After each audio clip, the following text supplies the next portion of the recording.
नोंथांमोननिसिम खुलुमनायखौ जासिहरग्रोनाय थाबाय। आं गोबां दुखु मोनदों आरो रागाबो जोंदों आङो। इउटुबारफ्रा माने जेबो कन्टेन्ट मोनला नामा? आंनि कन्टेन्ट इउज खालामाबानो जेबो कन्टेन्ट मोनला नामा? आं गोबां दुखु मोनबाय, माने गोबां लाजिबायबो आं, मिनिदों आं हय। गोसो सिङाव बिराद गाबखांनाय दं, मिथिबायना?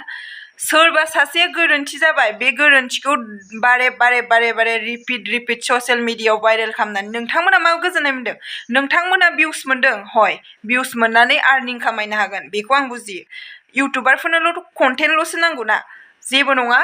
माने आं बुंनो सानो आरोना बेखौल', जायनिफ्राय बे भिडिअ'आ ओंखारजेनदों, आंनि एक्स हासबेन्ड, नों मोनगोन आंजों, माने नोंसो आंजों मोनगोन। माने आंबो रायलायबाय दं आरोना, बेनि सायाव मा एक्सन लानो हायो बेखौ आंबो रायलायबाय दं मानसिफोरजों। साननैसोनि गेजेरावनो नोंनिसिम थांगासिनो बे एक्सना। खिन्थु आं बुंबावगोन, माने इउटुबनि भिउवार्स लोगोफोर आरो इउटुबार लोगोफोर, नोंथांमोनहाबो बुजिना नाय। सासे मानसिया गोरोन्थि जाबाय होननानै गावनि गोरोन्थिखौ मानिना लाबाय आरो समाजनि गेजेराव, रायजो राजानि गेजेराव फाथैलाय बिसिखांनानै बेहा मा राइट्स दं आंनि भिडिअ होबाय थानो, बा आंखौ जावबाय थानो मा राइट्स दं? बे जाय दा कल रेकर्डिं भिडिअ होदोंना, नोंथांमोना सानदों दासो आंजों बे आंनि एक्स हासबेन्डजों फन रायलायनानै बे रेकर्डिंखौ लादों होननानै, खिन्थु बेफोरबायदि जेबो नङा। बे रेकर्डिंआ जेब्ला जों सानैजों फाथैलाय बिसिनि सिगाङो बेजों आंजों बुलायलायनाय जादोंमोन, हा बेयाव नै दागो दं, नै दाबो बेयाव अरनानै होदोंमोन। इयाव बुलायलायनायाव बियो मालाबासिनो रेकर्डिं लाखुमाखो आं बेखौ मिथिया, खिन्थु बेफोरबायदि जेबो नङा। आंखौ साननो नाङा जे नोंथांमोनहाबो मालाबाबो आंखौ बुलाजों थांफिननांगोन। आंनि हौवानि नामखौ, बै एक्स हासबेन्डनि नामा बुला दे, बेजों थांफिननांगोन होननानै आंखौ गोबां मानसिफ्रानो कमेन्टस खालामदों आरो आंखौ गोबां मानसिफ्रानो दासो फस्थायदों, ओंखायनो नोंनाव गोदै राव बुंहरफ्लादों। बेफोरबायदि जेबो नङा। आं बेनाव गोदै रावबो बुंनो थाङा आरो आं बेनाव फस्थायनांगौनिबो जेबो गोनांथि गैया।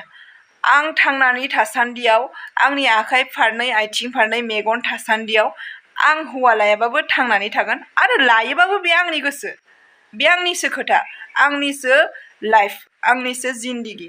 बेयाव रावहाबो इन्टारफेयर खालामनांगौ जेबो खोथा गैया, आंनि खोथा बेफोरखौ। आरो आंखौ सोर बै हौवाजों गारजादों होनदों, बेफोरबायदि जेबो नङा, बेफोरबायदि जेबो जायाखै जों सानैनि गेजेरावबो। बेफोरबायदि जेबो साननो नाङा नोंथांमोना बेले बेजे।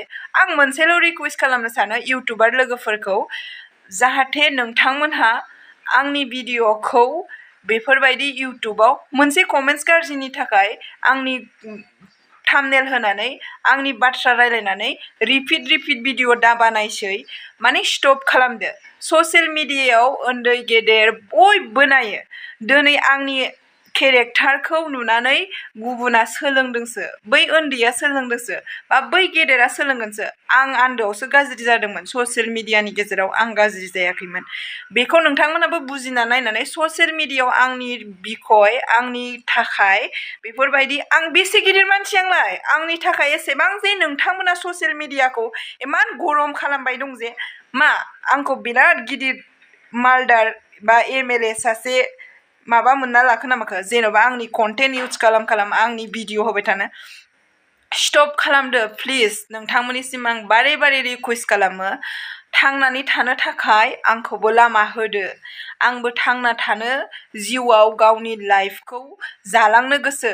सोरनिबा संसार जानायाव नोंथांमोनहाबो जाफानानै नुवाखै, गोरोन्थिया आंजों जादों, मानिनानै लाबाय आंबो। खिन्थु नोंथांमोनहा रावबो रावनिबो संसारनि संख्रि बानलु जानायाव, संसार जानायाव नोंथांमोनहा जाफानानै मोनाखै। बेनिखायनो नोंथांमोनहा मालायनि संसार जानायनि बिखय जेबो मोनथिया। नोंथांमोना दा ससियेल मिडियायाव फंसे फंनै रावनि थाखाय, फंसे फंनै आंनि गोरोन्थिनि थाखाय बेफोरबायदि भाइरेल खालामबाय थानांगौ जेबो खोथा गैया। सोबहाबो थांना थानो थाखाय मोन्थाय दं आरो आंहाबो बिमा बिफा फेमिलि दं। नोंथांमोनहा बेफोरबायदि खालामनो गोनांथि गैया होननानै आं सानो। प्लिज नोंथांमोननिसिम आं बारे रिकुवेस्ट खालामो। आसा खालामो नोंथांमोना दिनैनिफ्राय आंनि भिडिअ होनाय नङा होननानै आं आसा खालामो। आरो जाय आंनि भिडिअखौ, जायनिफ्राय ओंखारजेनदों, बै मानसियासो आंजों दा